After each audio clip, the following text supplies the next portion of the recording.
दोस्तों, अध्याय 9 अपूर्ण के भाग 2 में आपका स्वागत है। दोस्तों, उम्मीद करती हूँ हनुमान जी की वाणी आप लोगों को पसंद आ रही होगी। पसंद आए तो वीडियो को लाइक और शेयर जरूर करें। चैनल को सब्सक्राइब नहीं किया हो तो सब्सक्राइब करें और हनुमानी को आगे प्रचार प्रसार करने में मेरी मदद करें। तो शुरू करती हूँ आज का अध्याय। आगे की कथा इस प्रकार है। इसका अर्थ है कि उसकी आत्मा का अगला दृश्य उसके किरदार द्वारा तय किया जा रहा है। ध्यान दें, किरदार वास्तव में आत्मा की इच्छा की आपूर्ति नहीं कर रहा है। किरदार और आत्मा के बीच कोई ऐसा रास्ता उपस्थित नहीं है जिसके माध्यम से इच्छाओं का आदान प्रदान हो सके। आत्मा सदा शून्य सुरंग में रहती है, जबकि किरदार काल आकाश के मंच पर। आत्मा की इच्छाओं और किरदार की इच्छाओं में अंतर समझिए। काल आकाश के मंच पर अतीत, वर्तमान और भविष्य में घटित हो रहे सभी दृश्यों की जानकारी शून्य सुरंगों में पहले से ही उपलब्ध है। उसी जानकारी से लिंग कुंजियां बनती हैं। वह जानकारी परम भाषा में बद्ध है। उस जानकारी के दो चर हैं, कर्म तथा इच्छाएं। आत्मा सीधे शून्य सुरंगों से इच्छाएं धारण करती है, जबकि किरदार की इच्छाएं विचारों के रूप में उपस्थित हैं। विचार वस्तुएं ही हैं, अमूर्त वस्तुएं, और वस्तुएं काल आकाश के भीतर अस्तित्व में हैं। जैसे ही किरदार विचार के रूप में एक इच्छा को धारण करता है, आत्मा उस इच्छा से संबंधित जानकारी धारण कर लेती है, जो शून्य सुरंगों में उपलब्ध है। इस तरह सुप्त आत्मा किरदार की इच्छा की अनुकृति करती है। कर्म के साथ भी ऐसा ही होता है। जैसे ही किरदार कुछ करता है, आत्मा उस कर्म की वह जानकारी धारण कर लेती है जो शून्य सुरंग में उपलब्ध है। इस तरह सुप्त आत्मा किरदार के कर्म की अनुकृति करती है। इसे बेहतर समझने के लिए आप एक परीक्षा में एक छात्र द्वारा दूसरे की अनुकृति करने के सादृश्य को ले सकते हैं। आपकी सुप्त आत्मा अनुकृति करने वाला छात्र है। आपका किरदार जो कुछ भी विचारों और कार्यों की स्याही से लिखता है, आत्मा इच्छाओं और कर्म की स्याही से उसकी अनुकृति करती है। यहाँ पर मैं ये कहना चाहूंगा कि जो कुछ भी काल आकाश के मंच पर अस्तित्व में है, उस सब की जानकारी शून्य सुरंगों में परम भाषा में बद्ध है। वह जानकारी अस्तित्व में नहीं है, अनस्तित्व में है। शून्य सुरंग में कुछ भी ना होते हुए भी सब कुछ है। मेरे इस कथन को समझना असंभव है, क्योंकि जो कुछ भी समझा जा सकता है वह काल आकाश के मंच पर है। समझना मन का स्वभाव है और मन काल आकाश के भीतर है। परंतु मेरे लिए कथन कहना आवश्यक था। जब आप परम ज्ञान को प्राप्त हो जाएंगे तो आप मेरे इस कथन पर मुस्कुराएंगे, क्योंकि इसको ना ही कहा जा सकता है और ना ही समझा जा सकता है। समझ गई देव। उर्मी ने जब यह कहा तो उसे विचित्र सा लगा। जो समझा नहीं जा सकता उसको वह नहीं समझी थी। जो समझा जा सकता था उसी को समझकर उसने सारांश प्रस्तुत किया। एक पूर्णतः मुक्त आत्मा जो भी दृश्य जीना चाहे, उस दृश्य के लिए आवश्यक कर्म और इच्छाएं थोक में धारण कर सकती है। पूरी लिंग कुंजी एक साथ धारण कर सकती है। परंतु जब आत्मा पहले से ही कोई दृश्य जी रही होती है, पहले से ही किसी किरदार से जुड़ी हुई होती है, तब वह किरदार के कर्म और इच्छाओं की अनुकृति करके अपनी लिंग कुंजी बदलने लगती है। यदि किरदार पानी पीने की इच्छा रखता है तो सुप्त आत्मा शून्य सुरंग से उसी इच्छा को धारण कर लेती है। कितना मूर्खतापूर्ण है। आत्मा चाहे तो शून्य सुरंगों में उपलब्ध इच्छाओं के असीमित भंडार में से किसी भी इच्छा को चुन सकती है, परंतु सुषुप्ति की अवस्था में आत्मा पानी पीने जैसी तुच्छ इच्छा अथवा प्यास का दमन करने की पीड़ाजनक इच्छा को धारण कर लेती है। किरदार की अनुकृति करने की इस प्रवृत्ति के कारण आत्मा को कष्टदायक दृश्य जीने पड़ते हैं। हनुमान जी ने कहा, इस बात को स्पष्ट करने के लिए मैं आपको कुछ सादृश्य देता हूँ, परंतु सादृश्य में जाते समय यह ध्यान रखना चाहिए कि आप उसमें बहते न चले जाएं।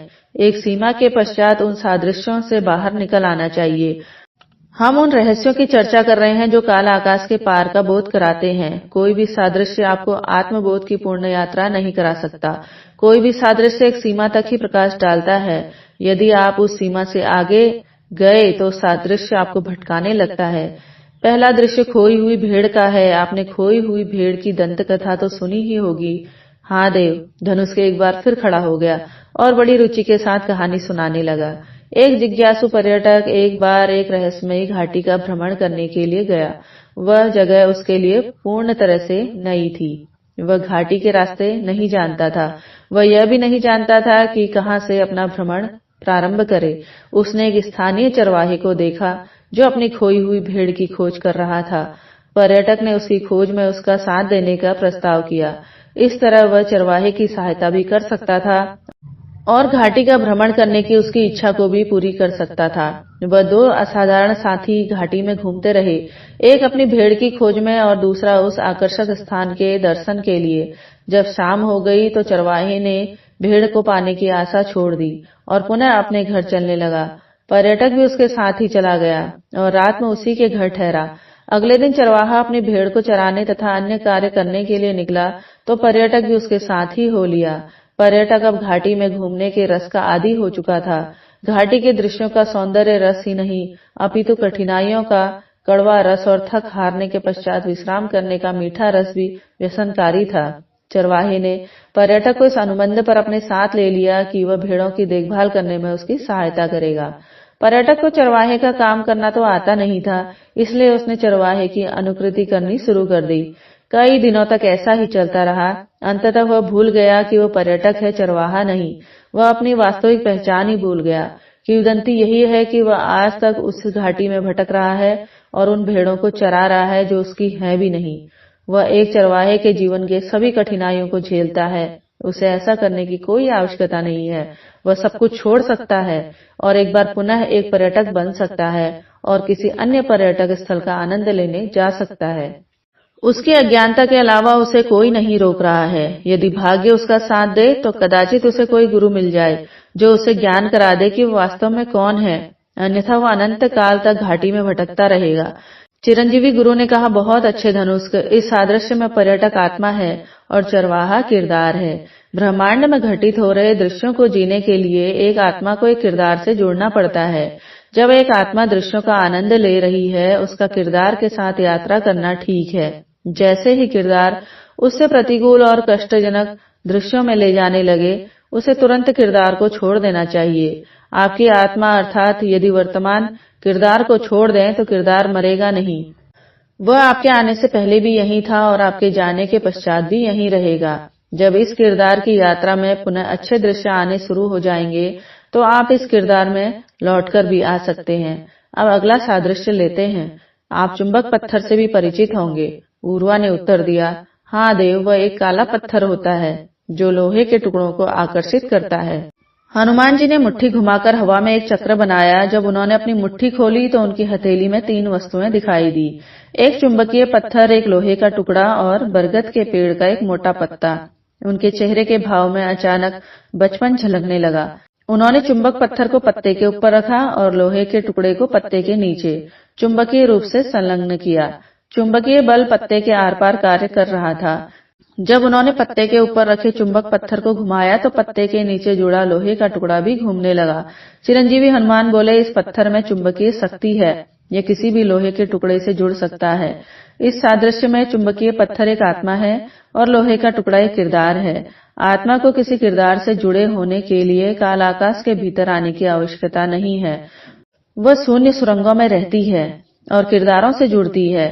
एक बार यह चुंबकीय पत्थर किसी लोहे के टुकड़े से जुड़ जाता है तो एक रोचक घटना घटती है। यह तो ठीक है कि चुंबकीय पत्थर के घूमने से नीचे लोहे का टुकड़ा भी घूमता है, परंतु इससे उल्टा भी होता है। नीचे लोहे के टुकड़े को घुमाओ तो ऊपर का चुंबकीय पत्थर भी घूमता है। लोहे के टुकड़े की स्वयं की कोई चुंबकीय शक्ति ना होते हुए भी वह चुंबकीय पत्थर को घुमा सकता है, क्योंकि वे दोनों आपस में जुड़ गए हैं। जब लोहे का टुकड़ा पत्ते के नीचे गति करता है तो ऊपर का चुंबकीय पत्थर उस गति की अनुकृति करता है। इसी तरह भले ही स्वेच्छा की सारी शक्ति आत्मा में निहित है, एक बार वह किरदार से जुड़ जाती है तो अपनी शक्ति का प्रयोग करना बंद कर देती है। वह किरदार की इच्छाओं की अनुकृति करना शुरू कर देती है, अर्थात आत्मा की यात्रा का रास्ता तय करने की शक्ति किरदार को मिल जाती है। एक गुरु का काम आत्मा को उसकी स्वेच्छा की शक्ति का स्मरण कराना है। इस सादृश्य से कोई मिथ्या निष्कर्ष मत निकाल लेना। जैसे चुंबकीय पत्थर लोहे के टुकड़े को नियंत्रित करता है, वैसे आत्मा किरदार को नियंत्रित नहीं करती। आत्मा केवल किरदार की यात्रा की साक्षी बनती है। आत्मा किरदार की यात्रा की पटकथा को थोड़ा सा भी नहीं बदलती। चुंबकीय पत्थर और लोहे का टुकड़ा एक दूसरे से चुंबकीय बल के कारण बंधे होते हैं। वही आत्मा किरदार को भ्रम के अलावा कोई बल नहीं मानता। आत्मा केवल भ्रम और अज्ञानता के कारण किरदार की अनुकृति करती है। यदि आप इन तकनीकी विवरणों को ध्यान रखें तो यह सादृश्य आत्मा और किरदार के बीच स्थापित ब्रह्म संबंध की कल्पना करने के लिए बहुत अच्छा है। अगला सादृश्य सार्वजनिक परिवहन वाहन का है। क्या आप जानते हैं कि सार्वजनिक परिवहन क्या होता है? उर्मी ने उत्तर दिया, हाँ देव, एक तय समय सारणी के आधार पर एक स्थान से दूसरे स्थान पर चलने वाले वे वाहन जिन पर राजा का स्वामित्व होता है। नागरिक थोड़ा सा किराया देकर उसमें सवारी कर सकते हैं। उन वाहनों का मार्ग पहले से ही तय होता है। यात्री का वाहन पर कोई नियंत्रण नहीं होता। उस सादृश्य में यात्री आत्मा है और वाहन किराएदार है। क्या मैं सही हूँ देव? हनुमान जी ने कहा, हाँ। सार्वजनिक वाहन के चालक को पहले से ही निर्धारित मार्ग तय करना होता है। उसे मार्ग में कई स्थानों पर रुकना पड़ता है। आपको जिस गंतव्य तक पहुंचना है वहां ऐसा वाहन आपको सीधे नहीं ले जाएगा, घुमा फिरा कर ले जाएगा। आपको ऐसे वाहन में जाने की आवश्यकता नहीं है। आप एक आत्मा हो। आप किरदार के वाहन से उतरकर शून्य सुरंगों के माध्यम से अपने गंतव्य के लिए सीधे उड़ान भर सकती हो।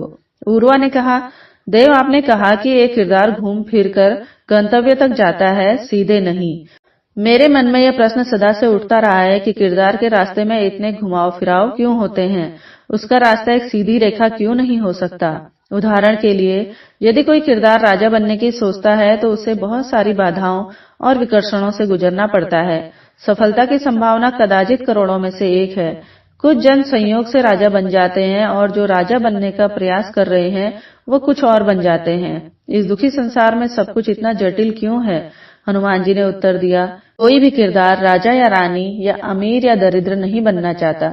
यदि आप गहराई से निरीक्षण करें तो सभी किरदार एक चीज बनना चाहते हैं, पूर्ण। वे हर समय अपने आप को अधूरा अनुभव करते हैं। वे इस अधूरेपन को भरना चाहते हैं। एक सामान्य नागरिक का मानना है कि राजाओं के पास सब कुछ है। उसका मानना है कि राजा बनने से वह पूर्ण हो जाएगा। एक राजा का मानना है कि जब वह संसार के सारे राज्य जीत लेगा तब वह पूर्ण हो जाएगा। जिसने सभी राज्य जीत लिए हैं वह सोचता है कि वह अपने साम्राज्य में शांति स्थापित कर देगा, तब वह पूर्ण हो जाएगा। अविवाहित किरदारों का मानना है कि विवाह उन्हें पूर्ण कर देगा। विवाहित किरदारों का मानना है कि बच्चों को जन्म देने से वह पूर्ण हो जाएंगे। माता पिता को लगता है कि वह बच्चों के भविष्य को सुरक्षित करने के पश्चात पूर्ण हो जाएंगे। एक बेरोजगार व्यक्ति नौकरी पाने में पूर्णता देखता है, जबकि एक नौकरी करने वाला व्यक्ति उच्च पद पाने में। एक भूखे व्यक्ति का मानना है कि भोजन उसे पूरा कर देगा और जिसका पेट भरा हुआ है उसकी पूर्णता के बारे में अपने रंगीन विचार हैं। एक बेसहारा निर्धन कुछ सोने के सिक्के प्राप्त करने में पूर्णता देखता है, जबकि एक धनी व्यक्ति दान या आध्यात्मिकता में लिप्त होकर पूर्ण होना चाहता है, परंतु नहीं हो पाता। इस पल आपको राजा बनने में पूर्णता दिखाई दे सकती है और अगले ही पल आप पूर्ण होने के लिए कोई मनोरंजन ढूंढते हैं। कुछ घंटे पश्चात आपको तन मैला लगता है तो आप सोचते हैं कि स्नान करने से आप पूर्ण हो जाएंगे।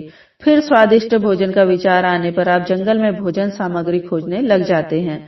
आप अच्छा भोजन करके पूर्णता अनुभव करने ही वाले होते हैं कि कोई अन्य स्थिति पैदा हो जाती है जिससे आपके पूर्णता के विचार को संकट पैदा हो जाता है। फिर आपको अपनी योजनाएं बदलनी पड़ती हैं। क्या आपको अब पता चला कि एक किरदार के रास्ते में इतने घुमाव क्यों होते हैं? हाँ देव, उर्वा ने कहा, मैं आपकी बात से एक और निष्कर्ष निकालता हूँ। किसी किरदार का ध्यान जितना अधिक एक ही लक्ष्य पर केंद्रित है उतना ही सीधा उसका रास्ता होगा, किंतु जब दीर्घकालिक लक्ष्यों की बात आती है तो ऐसा करना असंभव है। एक किरदार का निरंतर और अपरिवर्तनशील लक्ष्य है पूर्णता का अनुभव करना, किंतु उसकी पूर्णता की परिभाषा बदलती रहती है, जिसके कारण उसके लक्ष्य बदलते रहते हैं। एक क्षण वो प्रधानमंत्री बनना चाहता है तो दूसरे ही क्षण वो मनोरंजन में डूबना चाहता है। ऐसे में रास्ता सीधा कैसे होगा? अब मेरे मन में प्रश्न उठता है कि क्या एक किरदार कभी पूर्ण हो सकता है?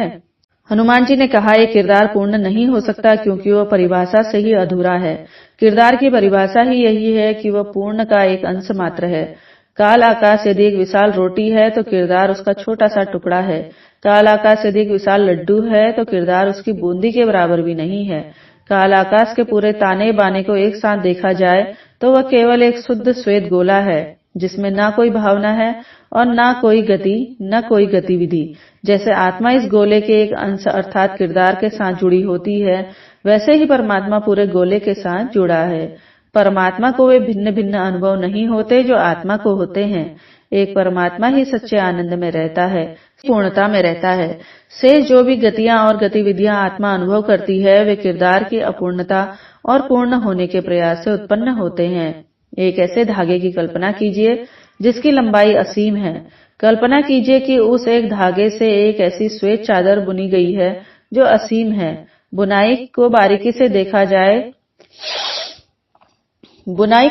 से देखा जाए तो उसमें जटिल रूपांकन दिखाई देते हैं। कई बार चादर बनाते समय मनुष्य उसमें हाथी, घोड़े, फूल, पत्तियां आदि के विशेष रूपांकन भी डालता है। अर्थात एक सादी चादर जिसमें कोई रूपांकन नहीं डाले गए हैं, उसमें हर प्रकार के रूपांकन डाले जाने की संभावना मौजूद है। जैसे श्वेत प्रकाश में इंद्रधनुष के सभी रंग छुपे होते हैं, वैसे ही एक सादी चादर में सभी संभव रूपांकन छुपे होते हैं। एक सादी चादर की बुनाई को बारीकी से देखा जाए तो धागे रूपांकन बनाते दिखाई देते हैं। उन रूपांकनों की आकृतियों से आप कदाचित परिचित न हो। आपको केवल विभिन्न रेखाएं एक दूसरे से मिलती दिखाई देंगी, किंतु उनमें हर प्रकार का रूपांकन होने की संभावना अस्तित्व में है। यदि पूर्ण रूप से देखा जाए तो वह एक सादी चादर है। यदि उसके किसी अंश को देखो तो आपको भिन्न भिन्न रूपांकन दिखाई देते हैं। मनुष्य के किरदार भी इस चादर में रूपांकन मात्र हैं।